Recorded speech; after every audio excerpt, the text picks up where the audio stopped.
지난주에는 성령 세례로 여러분과 같이 주일 예배를 드렸습니다. 오늘은 너희가 믿을 때 성령을 받았느냐. 그래서 받았다. 뭘 받기는 받았어요. 받았느냐 이런데 받은 것이 곧 영접한 것입니다. 그래서 이 성령을 받았느냐 할 때 이 단어가 람바노라는 단어로 영접하다 이럴 때 쓰여지는 단어입니다. 이 단어는 신약 5624개 단어 중에서 2983번째에 해당하는 람바노라는 단어입니다. 너희가 성령을 받았느냐 했을 때 이 성령을 받았느냐 하는 단어가 이 람바노라는 단어입니다. 오늘 이 시간 성령을 받는데 이 람바노라는 단어를 먼저 보면서 여러분과 같이 은혜를 나눠보도록 하겠습니다. 이 람바노라는 단어는 이렇게 많이 단어를 파생시켜요. 그래서 이렇게 많이 쓰여져 있어요. 근데 우리가 이렇게 보통 공부하면 람바노라는 단어가 영접하다 이렇게 한 단어만 알고 있는데 제가 우측에 이렇게 표시를 해놨죠. 8단어.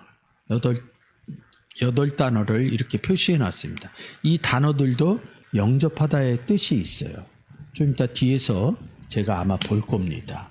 그래서 영접하는 게 무엇이냐 이 부분을 여러분과 같이 이 시간에 보도록 하겠습니다.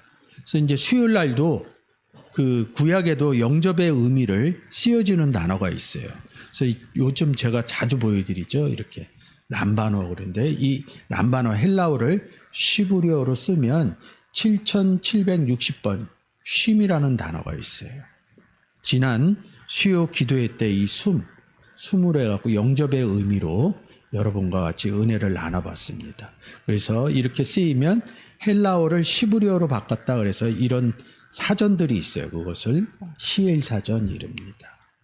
그리고 시브리어의 7760번 쉼이라는 단어가 헬라어로 오면 람바노라는 단어입니다.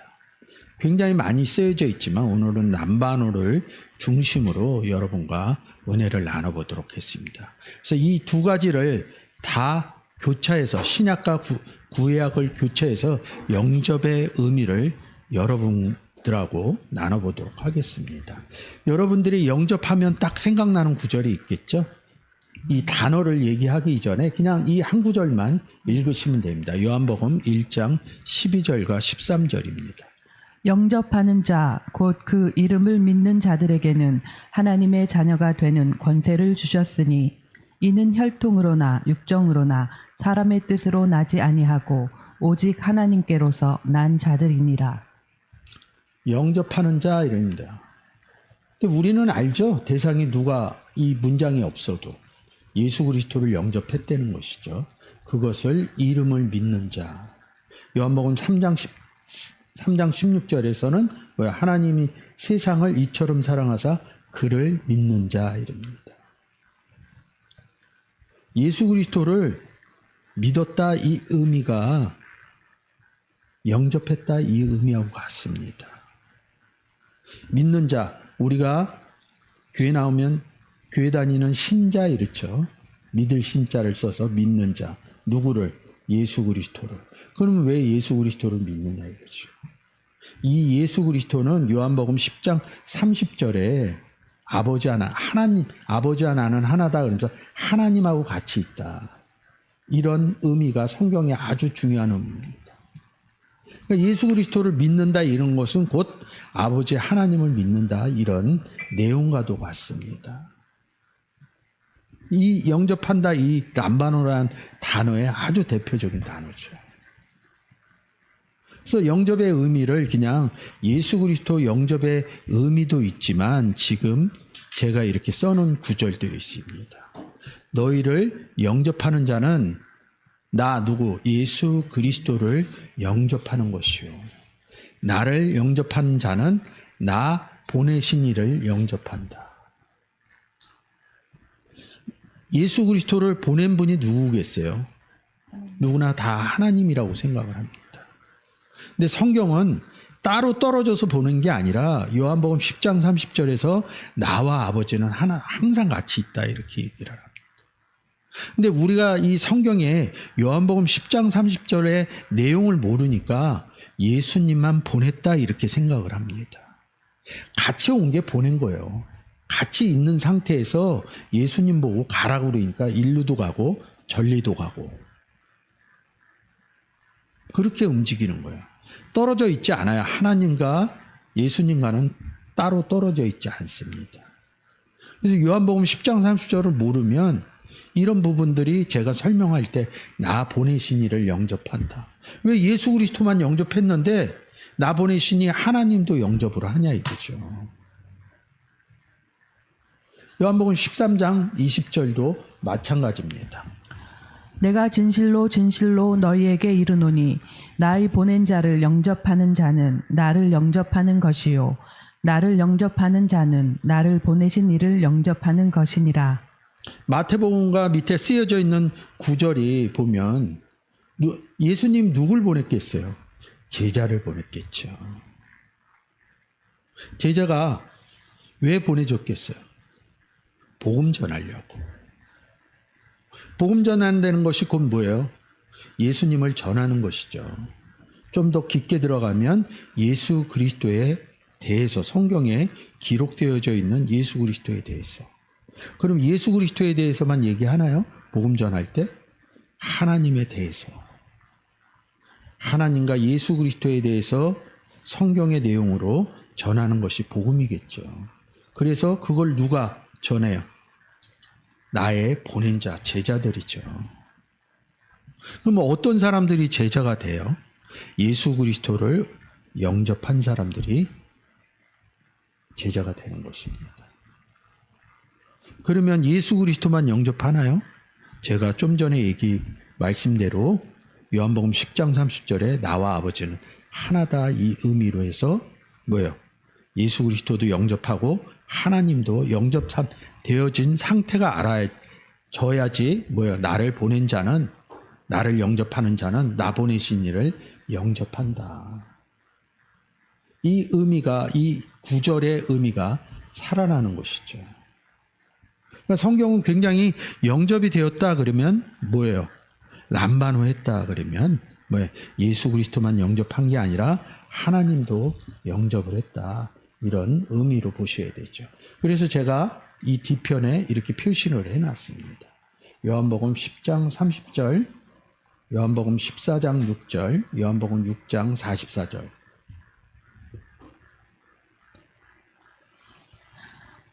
나와 아버지는 하나니라 하신대 예수께서 가라사대 내가 곧 길이요 진리요 생명이니 나로 말미암지 않고는 아버지께로 올 자가 없느니라.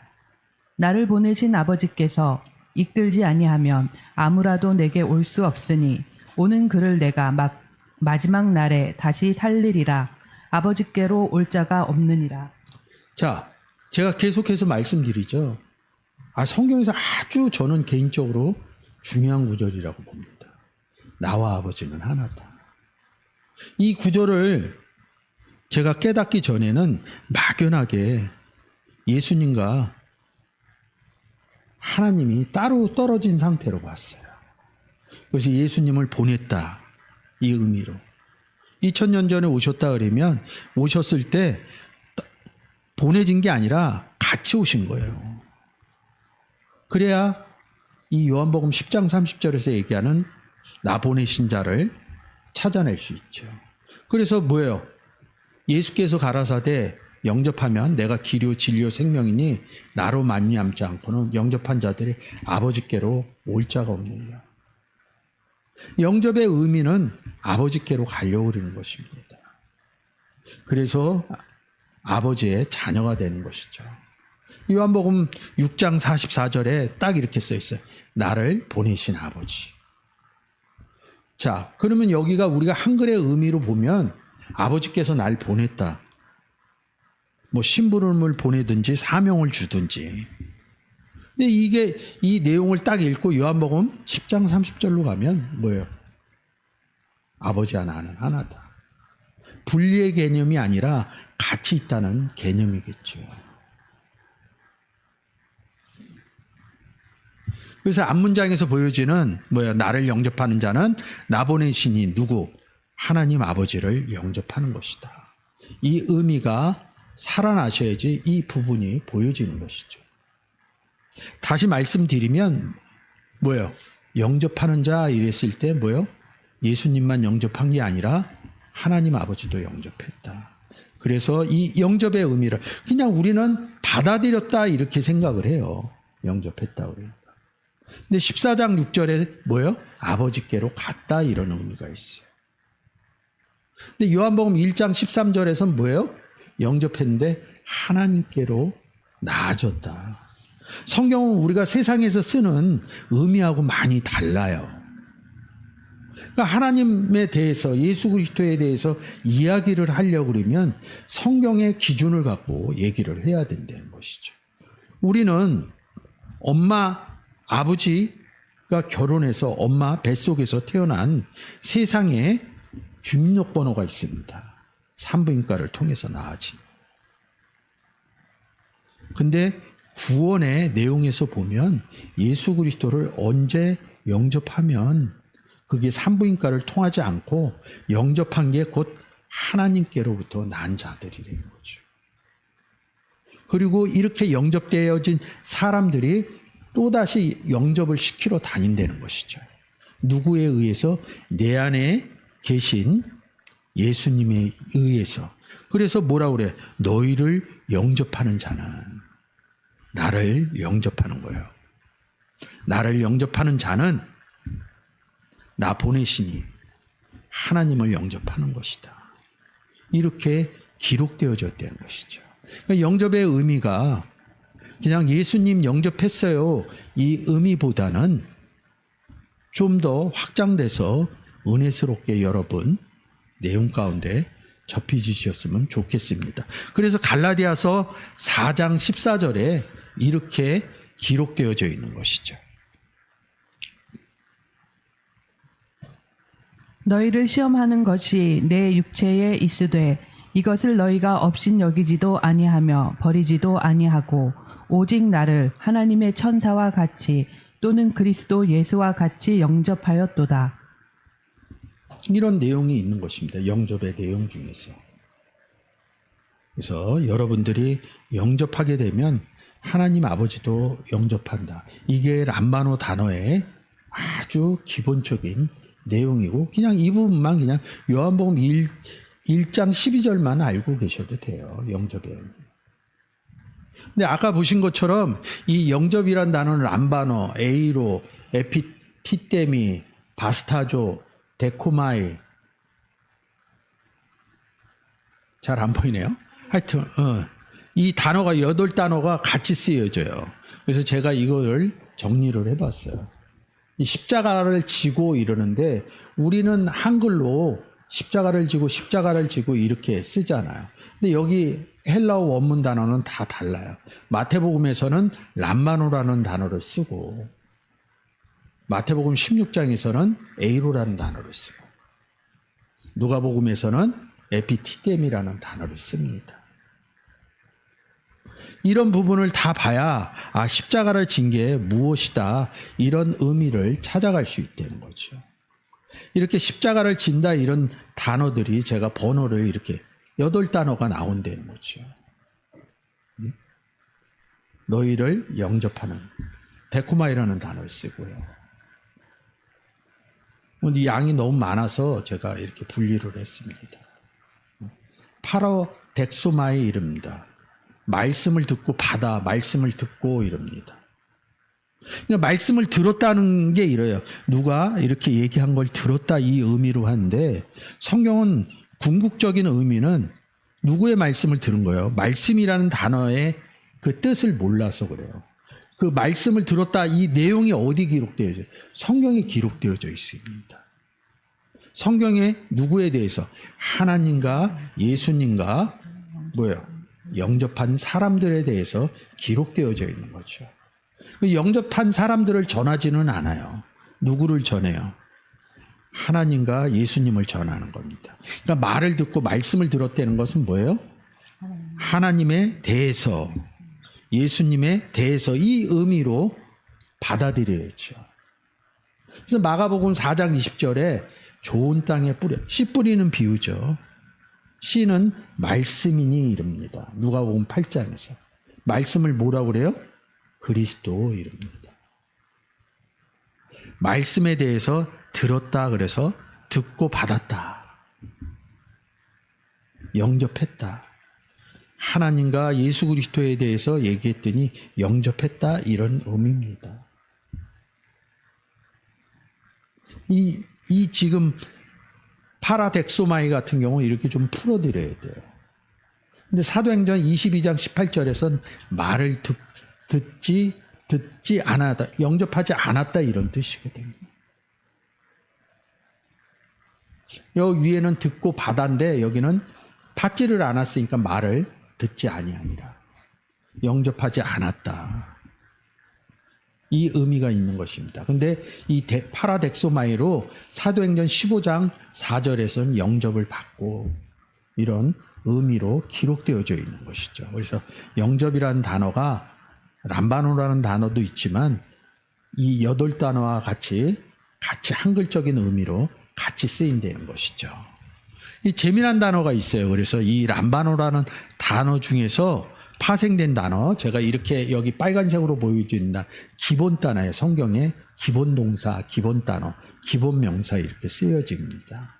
그 단어 중에서 353번, 354번에 아날 람바노하고 아날 레피시스라는 단어가 있습니다. 여러분들이 잘 아시겠지만 이 단어는 승천하다, 하늘로 올라가다 이런 단어입니다. 어디 쓰여져 있어요? 승천하는 얘기가. 사도행전에 쓰여져 있죠. 그리고 또 누가 승천 또 해요. 구약에 또 승천하는 얘기 나오죠. 이런 부분. 그러니까 하늘로 올리우셨다 이럽니다. 승천 하늘로 올리셨다 이럽니다. 그리고 그 다음을 생각을 하지를 않아요. 하늘로 올라갔다. 우린 못 올라가잖아요. 예수 그리스도는 하나님과 같이 있으니까 당연하게 무소불위하니까 올라갔다 이런 의미로 생각을 합니다. 그래서 이 아날 람바노는 하늘로 올라갔다. 이 단어의 뜻은 아나, 위에서 영접했다 이런 뜻입니다. 아나라는 단어하고 람바노라는 단어의 합성어예요.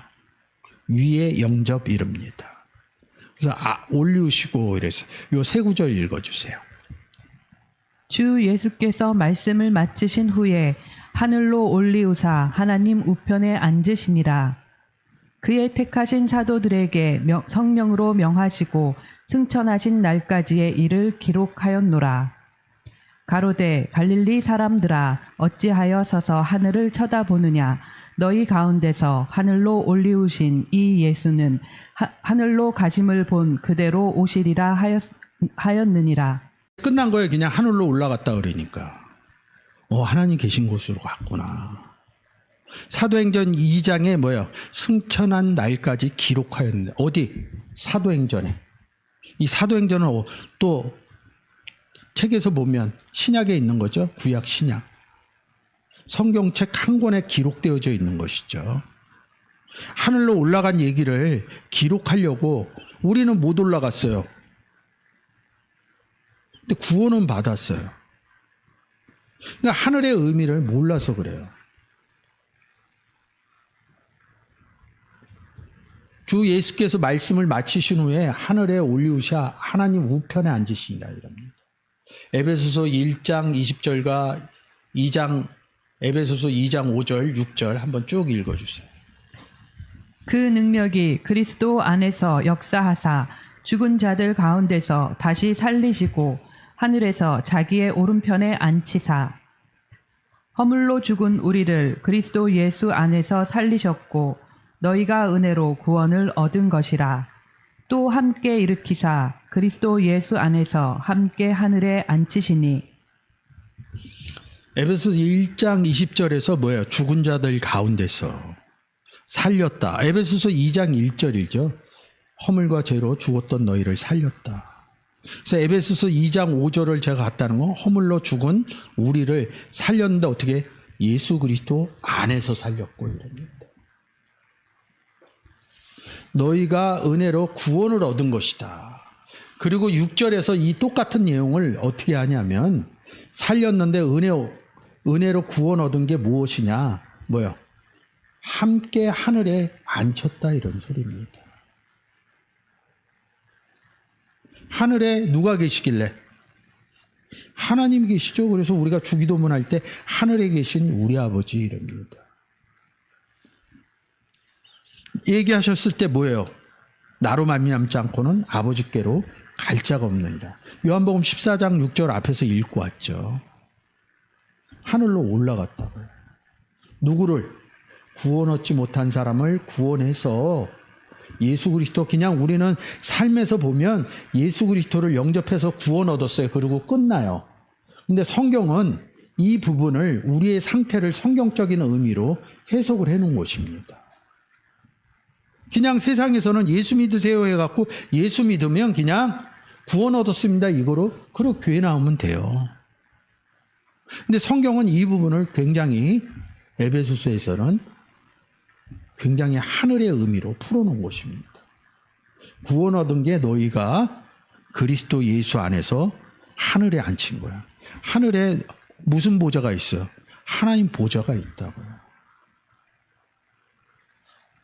하늘에 앉혔다 이랬다. 근데 에베소서 1장 20절엔 뭐야? 하늘에서 자기 오른편에 앉혔다는 거예요. 이 하늘에서 자기의 오른편에 앉아, 하나님 우편에 앉았다. 이 의미가 서로 같이 보여지질 않습니다. 지금 요한복음 3장 13절 하늘에서 내려온 자 곧 인자 외에는 하늘에 올라간 자가 없느니라. 이거 니고데모하고 얘기하다 요한복음 3장 16절이 뭐예요? 하나님이 세상을 이처럼 사랑하사 독생자를 주셨으니. 독생자를 어디에서 줘요? 하늘에서 준 거예요. 그래서 하늘에서 내려온 자 이렇게 앞에다 써놓은 것입니다. 하늘에서 내려와 갖고 그냥 땅에서 사셔요? 마가복음 16장에서 뭐예요? 하늘로 올라갔잖아요. 그래서 하늘로 인자 외에는 예수 그리스도 외에는 하늘로 올라간 자가 없다. 이 얘기를 왜 써놨어요? 요한복음 3장 16절에 때문에. 하늘로 지금 에베소서 1장 20절과 에베소서 2장의 내용으로 뭐예요? 구원 얻으면 하늘에서 내려와서 땅에 있는 구원 얻지 못한 사람을 하늘로 올라가서 예수 그리스도 안에서 하늘 안에서 함께 있는 상태를 설명하는 것입니다. 그래서 요한복음 3장 16절에서 하늘에서 내려온 자 외에 인자 외에는 하늘 구원시킬 자는 예수 그리스도 인자뿐이 없다 이런 내용입니다. 이 다음에 뭐예요? 장대에 달리는 얘기 하잖아요. 성경은 철저하게 구원 얘기입니다.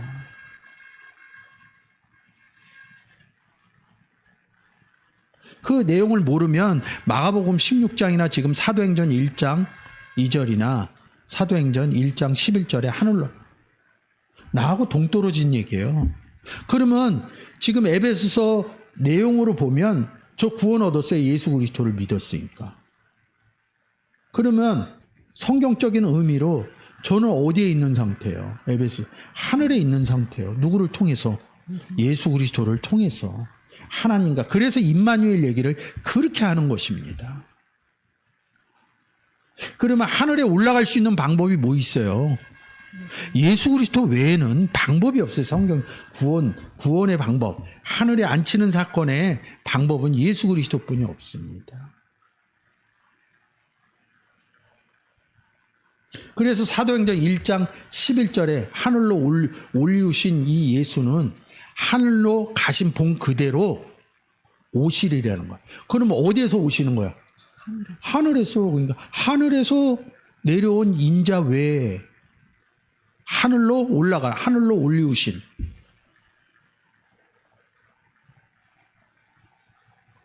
이거 누구랑 있을 때 하는 거예요?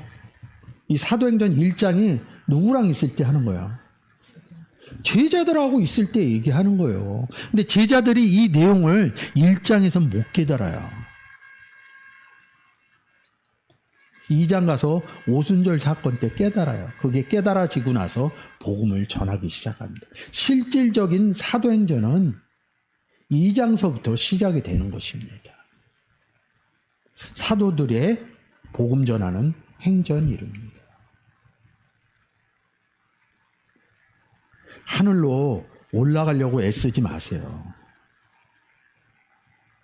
여러분들은 에베소서 1장 20절과 에베소서 2장 6절에 구원을 얻어서 하늘에 앉힌 사람들입니다. 세상적인 의미로 언제 앉혔어요? 살아있을 때.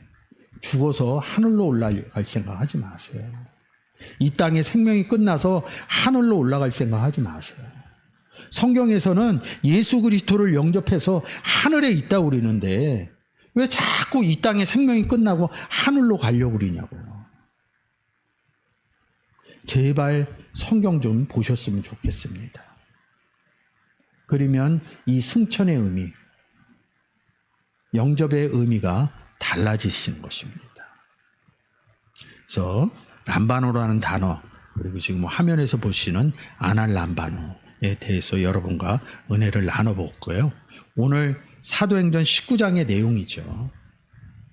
너희가 믿을 때 성령을 받았느냐 이럽니다. 너희가 믿을 때가 언제? 믿을 때가 하나님이 세상을 이처럼 사랑하사 독생자를 주셨으니 그를 믿는 자는, 그럼 그를 믿는다는 것을 못 끌고 오는 거예요. 영접하는 자, 그 다음 뭐예요? 그 이름을 믿는 자. 그 이름이 누구예요? 예수 그리스도. 그러면 이렇게 봐요. 너희가 믿을 때 예수 그리스도를 영접하고 또 성령을 받았느냐. 이게 정리를 못 해줘요. 아니, 얘기할 때 예수 그리스도를 영접하면 예수 그리스도가 내 안에 있기 때문요.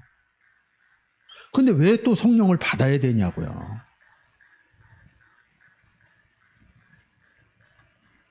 그러면 예수 그리스도를 영접했어요. 근데 제가 항상 중요하게 끌고 오는 요한복음 10장 30절에 아버지와 나는 하나다. 그래서 예수 그리스도를 영접하면 나로 말미암지 않고는 아버지께로 올 자가 없다. 하나님도 같이 영접했다. 그래서 마태복음 1장에 뭐예요? 내가 영접한 사람은 하나님과 함께 있다. 임마누엘 했다. 임마누엘 사건을 영접 사건으로 제가 많이 말씀드렸습니다. 그럼 내 안에 하나님도 있고 예수 그리스도도 있고, 그런데 성령을 또 받아요? 하나님 능력이 부족해요? 하나님, 예수 그리스도 한 분만 있으면 된다면요. 예배 전에 얘기하더만요. 예수 그리스도 한 분만 있으면 된다고. 교회 생활하면서 저도 그랬어요. 예수 그리스도 영접하고 교회 생활하면서 예수님 한 분만 있으면 됩니다. 한 분만 있으면 되는데 또 성령 세례를 받아야 된다 그러면 성경이 뭔가 앞뒤는 안 맞겠죠. 지난 주일 예배 때 성령 세례에 대해서 제가 여러분과 은혜를 나눴으니까 오늘 하시는 부분하고 같이 보시면 좋을 것 같아요. 너희가 믿을 때 누굴 믿었냐? 자, 1절입니다. 아볼로가 고린도에 있을 때에 바울이 윗 지방으로 다녀 에베소서에 와서 어떤 제자들을 만나. 아볼로 얘기 나오죠? 아볼로, 바울 이름입니다. 여기 한번 읽어줘 보세요. 고린도전서 3장 6절, 3장 4절. 나는 심었고 아볼로는 물을 주었으되 오직 하나님은 자라나게 하셨나니 어떤 이는 말하되 나는 바울에게라 하고 다른 이는 나는 아볼로에게라 하니 너희가 사람이 아니냐. 예, 아볼로하고 바울은 대단하죠. 나는 심었고 아볼로는 물을 주었을 때. 나는 뭘 심었겠어요? 씨 뿌리는 비유에서 씨 뿌리면 심은 거 아니에요. 씨는 말씀이고요. 씨를 뿌렸으니까 씨가 자라야 되니까 물 줘야겠죠. 그게 한글적인 오순에 많겠죠. 근데 예수 그리스도는 뭐예요? 내 배에서 생수의 강이 흘러나왔다. 물을 준 게 아니라 바울도 복음을 전했고 아볼로도 복음을 전했다는 얘기입니다. 그래서 자라나게 하는 건 하나님이다. 근데 아볼로나 바울이나 뭐 다르게 전했어요? 똑같이 전했어요. 그래서 4절에 나는 바울파다 아볼로파다 이런 어리니까 몰라서 그런 겁니다. 그래서 6절에 나는 심었고 말씀이신 예수 그리스도를 전했고 아볼로는 네 배의 생수의 강인 예수 그리스도를 전. 똑같이 예수 그리스도 전한 얘기하는 거예요. 근데 지금 사도행전 19장에서 이 아볼로가 고린도에 왜 있었을까요? 제가 왜 이 구절 써놨을까요? 복음 전하고 있었다는 거예요. 그게 사도행전이에요.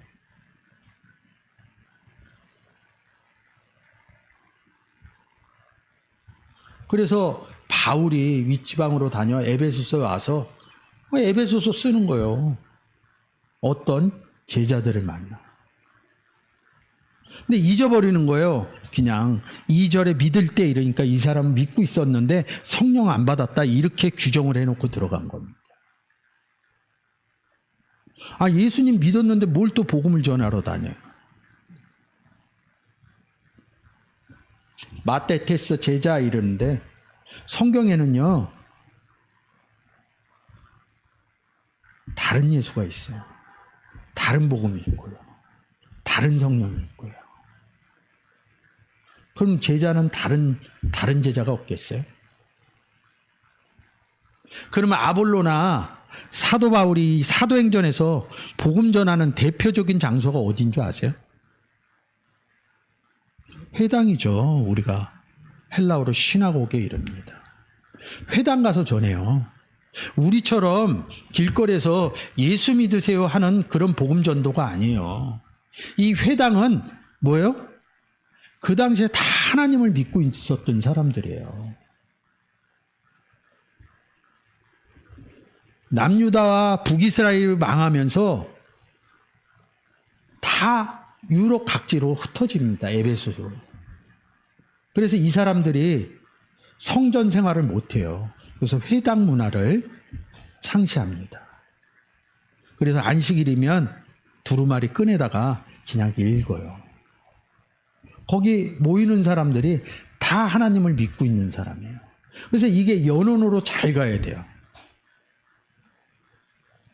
사도행전에서 그랬는데 사복음서에서는요.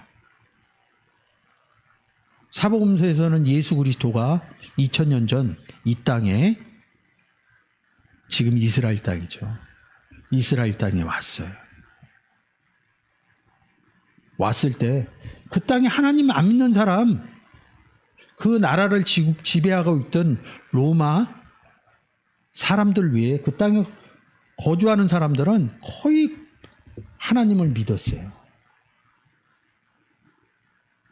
이 부분을 성경을 볼 때, 사복음서를 볼 때 절대 못 끌고 와요. 아, 그럼 예수 그리스도가 본인 전했겠어요? 하나님 전했겠지. 내용상으로 보면 구원의 얘기를 했다면 구원은 누구로부터 나오는 거예요? 하나님으로부터 나오는 거예요. 하나님의 선물이에요. 예수 그리스도가 씨 뿌리는 비유 뭐 이 얘기 저 얘기 다 기록해 놓은 것이 왜 기록해 놓은 거예요? 구원 때문에 기록해 놓은 것입니다. 그러니까 그 부분이 철저하게 사복음서에서 안 되는 거예요. 그 땅에 이스라엘 땅에 있었던 사람들도 다 하나님을 믿는다. 이게 전제되지 않은 거예요. 그래서 고린도후서 11장 4절에 다른 예수, 다른 복음, 다른 성령 이렇게 써놓은 겁니다. 그러면 지금 앞에서 봤듯이 요한복음 10장 30절 한번 읽어주세요. 네, 나와 아버지는 하나라 이렇게 기록되어져 있어요. 그러면 뭐요? 예수님이죠? 하나님이죠? 그러면 다른 예수가 있다 그러면 뭐요? 다른 아버지, 다른 하나님도 있겠죠. 2000년 전 이스라엘 땅에서 예수 그리스도를 배척한 사람들은 다른 하나님을 믿고 있었다는 거죠. 오늘날까지도 예수 그리스도를 인정을 안 해요. 근데 하나님을 믿어요. 구약만. 다른 하나님 믿고 있다는 얘기입니다.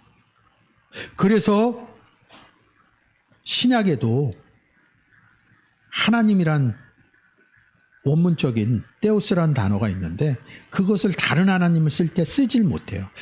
한글적인 의미로 신이라고 써요. 영어로는 그냥 가드 똑같이 쓰는데 그 부분이 세상 신 이렇게 쓸 때 그 세상 신이 아니라 세상 하나님 이렇게 씁니다. 다른 하나님이죠. 구약에는 하나님이라는 단어를 엘로힘 이렇게 씁니다. 더 많이 써요. 신 이렇게 씁니다. 다른 신 이렇게 쓰기도 하고 이럽니다. 아하르 엘로힘 이렇게 씁니다. 근데 우리는 그걸 다른 하나님을 이방신이라고 그럽니다. 성경에서. 근데 우리는 이방신을 뭐요? 아세라, 바알 이것만 알고 있어요. 다른 하나님을 다르게 표현할 때 아세라, 바알 이렇게 표현하는 것입니다. 여러분들이 하나님을 믿으면서 예수 그리스도를 영접하면서 십계명 모르는 사람들이 어디 있어요? 나 외에 다른 신을 섬기지 말라. 이 구절 모르는 사람 없습니다. 근데 그것을 히브리어 원문으로 보면 아하르 엘로힘, 다른 하나님을 섬기지 말라.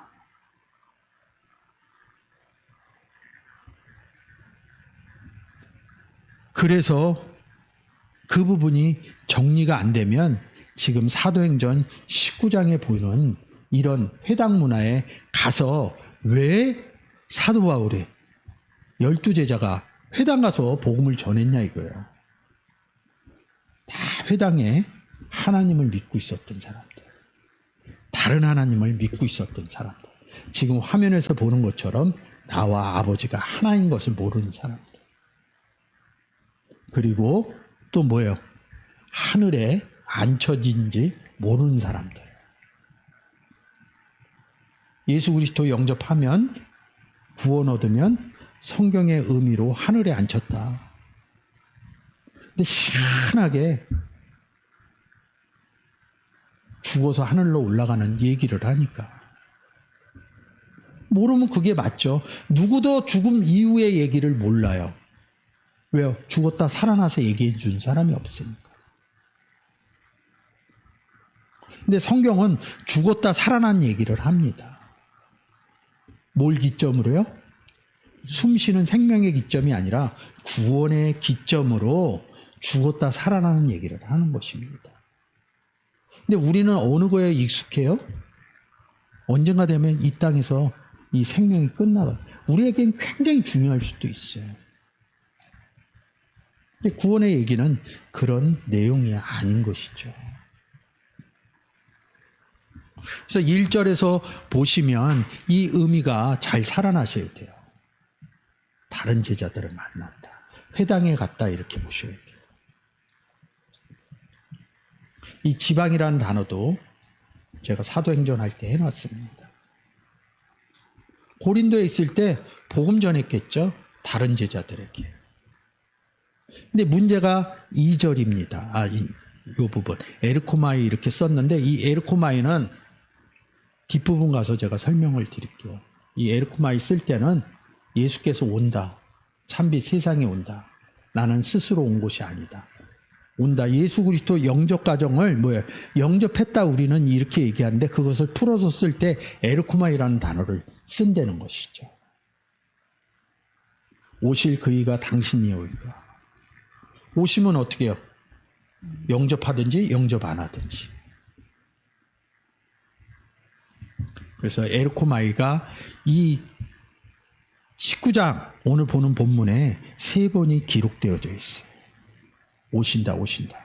근데 다 누가 왔다고 제가 표현하고 예수 그리스도가 왔다 이렇게 표현을 하죠. 에르코마이. 그래서 뭐예요? 이 에르코마이라는 단어에서 자유한다 이럽니다. 누가 오시는 예수 그리스도가 오면 뭐예요? 우리가 찬송 부르자. 죄에서 자유함을. 죄인에서 의인되는 거죠. 그래서 이 에르코마이라는 단어에서 예수 그리스도가 오시기 때문에 자유 의미를 집어넣은 것입니다.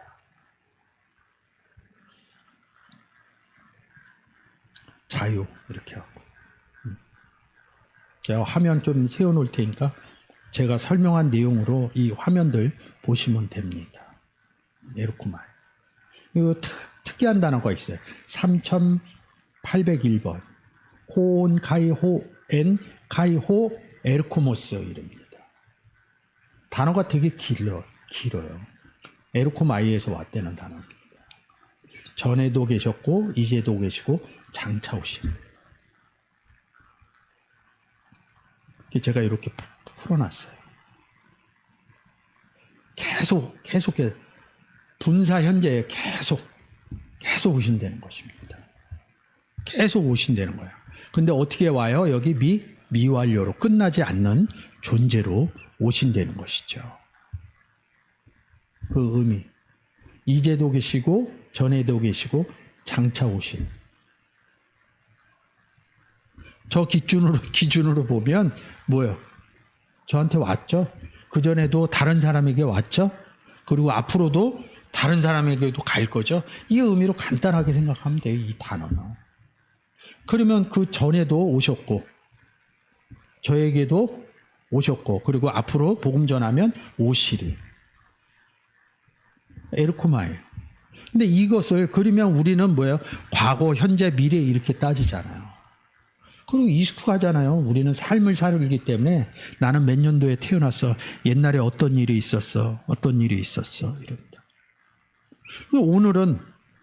오늘은 그냥 마주하는 시간대로 살아가면 돼요. 좋은 일이 있으면 기쁘게 하고, 안 좋은 일이 있으면 굉장히 마음이 불편하고, 그리고 뭐 해결하면 돼요. 근데 문제는 내일이 문제야. 내일이 불안해.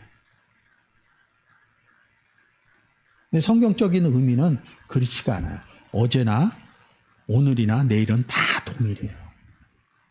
그 의미가 깨달아지면 삶에서 지금 얘기했던 과거, 현재, 내일의 불안함이 해소될 수 있습니다. 그래서 이런 부분을 딱 보려면 딱 한 구절이에요. 시브리서 13장 8절입니다. 예수 그리스도는 어제나 오늘이나 영원토록 동일하시니라. 어제 과거, 전에도 계셨고 내일 장차 오실 영원토록 동일하다. 우리는 인생의 역사를 봐요. 성경은 그리스도 안에서 그냥 현재 시점으로 다 얘기합니다. 그래서 구원을 다 현재 시점으로 써놔요. 동일하다는 거예요. 어디에서? 그리스도는. 그리스도 안에서. 그러니까 우리의 삶의 시간의 중점이 아니라 뭐의 중점이에요? 구원은 그리스도 예수가 중점이라는 거죠. 그러니까 자꾸 삶으로 내 믿음 생활을 가져오면 못 견뎌냅니다. 신앙생활이 오래될수록 나의 삶의 기준점으로 보면 못 견뎌집니다. 근데 지금 보시는 것처럼 그리스도의 기준으로 보면 삶이 그다지 어렵지 않습니다. 그래서 이 구절 때문에 시브리서 7장 3절에 아비도 없고 너희 아비는 막이니라. 시작한 날도 없고 생명의 끝도 없고. 그래서 시브리서 13장 8절만 잘 깨달아지면 뭐예요? 성경에 이렇게 보면 원문 제가 한번 보여드릴게요. 요게 이제 시제입니다. 이렇게 동사의 시제 이런 것들 써져 있어요. 시제 동사에 이거에 적용을 안 받아요. 과거, 현재, 미래 이 부분에 시점에 적용을 안 받고 그냥 성경 풀 수 있습니다. 그렇게 되려면 지금 시브리서 13장 8절이 깨달아져야 돼요. 내가 그리스도 안에 있는 사람이다. 그러면 성경에서 많은 것들이 보여질 수 있습니다. 너희가 믿을 때 성령을 받았느냐 이럽니다. 1절에서 뭐예요? 고린도에 바울이 왜 있다고 그랬어요? 복음 전하려고. 복음 전하면 누구 전하는 거예요? 예수님 전하는 거죠. 근데 지금 누구한테 얘기하는 거예요? 어떤 제자들이죠. 왜 어떤이라고 썼어요? 그냥 제자들이라고 써야죠. 다른 제자들. 왜? 회당에서 하나님을 믿고 있기 때문에. 어떤 하나님? 다른 하나님을 믿고 있기 때문에. 이 성령 푸뉴마가 원문으로 보지 못하면 이거 정리 못 해내요. 그래서 푸뉴마 할 때마다 항상 보여드리잖아요. 하나님은 영이시니, 하나님은 성령이시니, 주는 성령이시니. 예수 그리스도 영접한 것이 다른 말로 하면 뭐예요? 성령을 영접한 거예요. 예수 그리스도 영접하고 1년 있다가 세례 의식하죠? 그래서 물속에 집어넣죠? 그래서 제가 이 세례라는 단어가 뭐라고 그랬어요? 밥토라고 그랬죠? 밥토, 물에. 그래서 우리가 1년 후에 물에 집어넣잖아요. 그거는 사람의 방식이고요. 예수 그리스도 영접할 때 사도행전서 보면 세례 줬다 이런다고요. 그리스도 안에 들어갔더니 뭐가 있어요? 생수의 강이 있잖아요. 그 안에 들어간 것을, 영접한 것을 세례 줬다 이렇게 얘기하는 겁니다. 근데 그 성경적인 의미가 안 깨달아지니까 뭐예요? 세례 요한의 그런 세례 때문에 지금도 강가, 목욕탕, 수영장 가갖고 그 의식 중요해요. 근데 성장을 했다면 성경에서 세례가 무엇인지 알아야죠. 그래서 이 뒷부분에 세례 얘기가 나오는 거예요. 근데 이게 성령이 문제가 되는 거예요. 성령이. 하나님도 성령이시고 주도 성령이시고. 여기 써 있잖아요. 너희가 성령을 람바노 했느냐, 영접했느냐, 성령이신 예수 그리스도를 영접했느냐 이렇게 물어보는 거예요. 그래서 뒤에 가서 예수 그리스도 영접했다 이 얘기가 나오는 것입니다. 근데 요 구절만 딱 띄워갖고 성령 세례를 얘기하는 거예요. 이런 내용 지난주에 얘기했던 10장의 내용하고 똑같습니다. 근데 여기는 7구절만 써서 얘기를 한 거예요. 근데 여기 뭐라고 그래요? 듣지 못했다. 예수 그리스도에게 말씀을 듣는 자, 예수 그리스도에 대해서 못 들은 거죠. 왜요? 에베소 회당에서는 모세 오경 갖고만 했으니까 예수 그리스도에 대해서 알 수가 없죠. 성령이 문제가 되는 것이죠. 그래서 이렇게 원문으로 푸니마 호 데우스입니다. 하나님은 성령이시다. 성령 하나님 쓰면서도 여기에서는 그냥 영으로만 쓴 거예요. 영혼육 이렇게 해갖고 뭐 캐스퍼처럼 여긴 또 푸뉴마만 썼고 주는 토푸뉴마 이렇게 쓴다. 푸뉴마나 그 푸뉴마나 뭐가 달라요? 하나님이 성령인데 어느 성령이 하나님의 성령보다 높으냐고요. 이 성령을 어디요? 우리 안에 계신다. 성경은 이렇게 기록되어져 있다는 것이죠. 성령을 받을 이유가 없는 것이죠. 하나님은 성령이 내 안에 있는데 받으면 다른 성령 받겠죠. 그렇게 됩니다. 그건 본인들이 성경에 기록되지 않는 부분으로 그런 부분을 한 것이고요. 신학적인 의미로 보면 이렇게 돼 있어요. 예수 그리스도를 영접하고 신앙생활을 잘하기 위해서 성령을 영접해야 된다. 이렇게 쓴 교단도 있고요. 어느 교단은 예수 그리스도 영접할 때 성령을 영접했다. 이렇게 말씀을 하고 계십니다. 사도행전의 일은 성령행전이라고 그러고 뭐예요? 복음을 전파한다 이럽니다. 복음 전파할 때 누구 전파하는 거예요? 예수님 전파. 그러고 잊어버린 거야. 예수님 영접하고 오랜 시간이 지나니까 역사를 안 해. 예수 그리스도가. 성령을 만나서 또 삶에서 어떤 역사를 바라기 때문에 그런 거예요. 근데 우리보다 먼저 예수 그리스도를 영접한 12제자 사도 바울 한 거 하나뿐이 없어요. 복음 전한 것뿐이. 뭐 이렇게 삶으로 잘 살았다고 그러고 뭐 이렇게 변화되는 역사에 그런 내용들이 기록되어져 있어요. 사도행전 이후에 기록이 거의 안 됐어요. 그냥 복음 전했다로 끝나요. 그냥. 예수 그리스도는 그런 역사한 것은 복음의 형태로 보여주신 것이고요. 이런 것들이 다른 것입니다. 그러니까 스스로 복음으로 생각을 해야 되는데 그것을 성경에서 안 보여주니까 그런 부분으로 보여지는 것이죠. 그래서 제가 정리를 했어요. 에르코마이 갖고 에베소에 왔다는 거야. 에르코마이. 누가? 바울이. 이 바울은 누구랑 함께 있어요? 하나님의 성령과 예수 그리스도의 성령과 함께 임마누엘 된 사람이죠. 그래서 2절에 너희가 성령을 받았느냐 이렇게 얘기하는 거예요. 4절 바울이 가로되 요한이 회개의 세계를 베풀며 백성에게 말하되 내 뒤에 오시는 이를 믿으라 하였으니 이는 곧 예수라 하거늘 6절 바울이 그들에게 안수하매 성령이 그들에게 임하심으로 방언도 하고 예언도 하니. 자 보세요. 내 뒤에 오시는 예수를 믿으라 하니. 예수님 얘기하다 뭐예요? 6절에 가서 그들이 성령을 안수하며 예수 그리스도의 요 5절이 빠져 있지만 예수 그리스도 영접했다는 얘기입니다. 지금 이 뒷부분에 제가 이걸 다시 해놨어요. 4, 5, 6절 읽어주세요. 바울이 가로되 요한이 회개의 세계를 베풀며 백성에게 말하되 내 뒤에 오시는 이를 믿으라 하였으니 이는 곧 예수라 하거늘 저희가 듣고 주 예수의 이름으로 세례를 받으니 바울이 그들에게 안수하매 성령이 그들에게 임하심으로 방언도 하고 예언도 하니. 세례 계속 얘기하죠.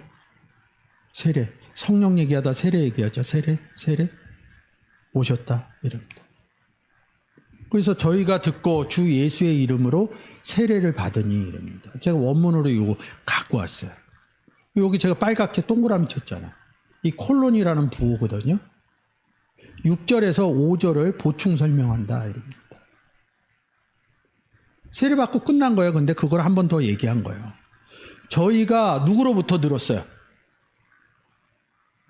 바울로부터. 바울이 가로되 이랬겠으니까 저희가 바울로부터 누구 얘기를 들은 거예요? 예수님. 그러니까 이게 뒤에 가면 예수님 얘기를 해요. 8절 이하 13절에서 17절에서 예수 그리스도 전하는 얘기가 나와요. 사도행전이 뭐예요? 사도행전이 사도들이 복음 전하는 거예요. 누구를? 예수 그리스도를. 근데 주는 성령이시니 이 부분이 예수님이 성령이다 이게 안 된 거예요. 성령만 딱 따갖고 2절만 갖고 얘기를 하는 것입니다. 콜론 찍은 거예요. 콜론 원문에서.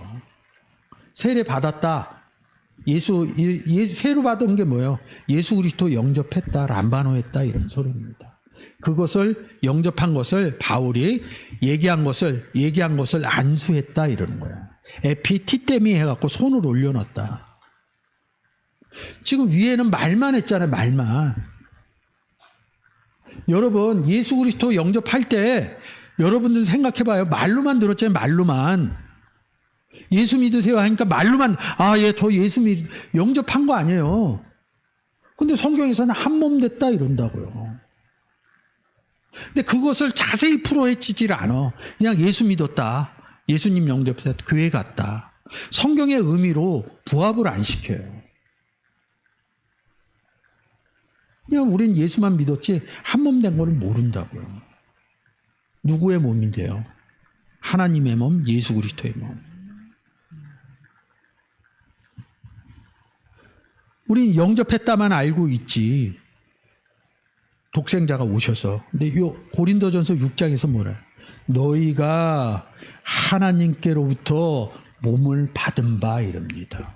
아니 우리가 예수 그리스도를 받았지 몸을 언제 받았냐고. 성경의 내용이라는 것이죠. 예수 그리스도를 영접한 것을 하나님으로부터 독생자를 준 것을 너희가 하나님께로부터 몸 받았다. 몸에는 뭐가 있어요? 머리, 몸통, 다리, 손. 그러면 뭐예요? 바울이 안수했다. 그럼 뭐야? 이 사람들에게 안수했다 그러면 몸을 준 거 아니에요. 하나님이 몸을 주었다 이런 뜻입니다. 예수 그리스도를 주었다 이런 것이 안수했다 이런 뜻입니다. 기도할 때 안수해 주죠. 그건 그 안수고요. 아니 안수해서 성령 받냐고요. 안수해서 성령 받았다 그러면 구원받은 거 아니에요. 안수권은 누구한테 있어요? 목사한테 있어요. 그럼 목사가 손 올리면 다 구원받게요? 이건 모르는 거예요. 안수해서 구원받았다 그러면 뭐예요? 구원할 이름은 누구만 줬어요? 예수 그리스도 하나님 뿐이 없다고요. 안수해서 구원받았다 그러면 알아들어야죠. 예수 그리스도 영접했구나로. 구원 얘기가 나오면 구원받았다 그러면 예수 그리스도 영접했다로 바로 가야죠.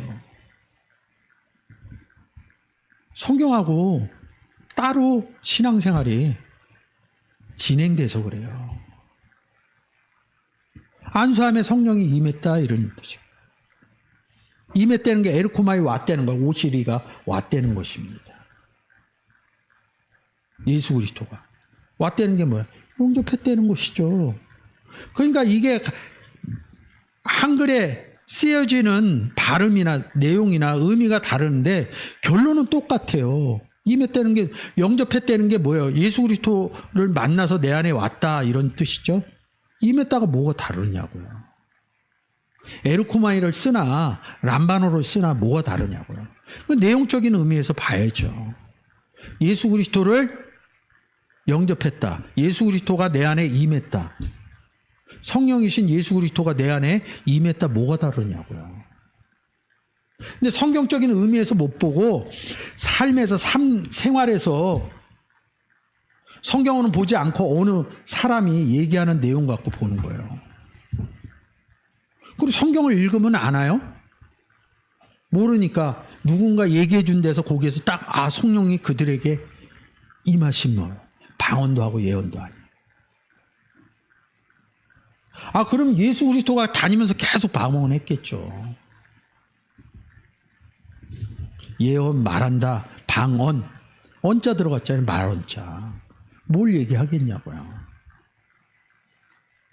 방언하면 혀예요, 혀. 혀로 뭐 얘기하겠냐고요. 예수 그리스도에 대해서 얘기하는 것을 사실은 방언 이렇게 얘기하는 것입니다. 그래서 오늘 이 부분을 보시면 너희가 믿을 때 성령을 받았느냐, 이 뜻은 뭐냐면 너희가 믿으려면 예수 그리스도를 영접해라. 그래서 그 뒷 내용이 예수 그리스도 영접하는 내용입니다. 여러분들이, 우리는 에베소까지는 못 가요. 근데 여러분들이 또 내일 각자 삶의 터전으로 돌아가서, 터전이 돌아간 게 오늘 에베소서 지방하고 똑같습니다. 성령 세례를 주시는, 예수 그리스도를 전도하시는, 복음을 전하시는 여러분들이 되시기를 주의 이름으로 축원드립니다.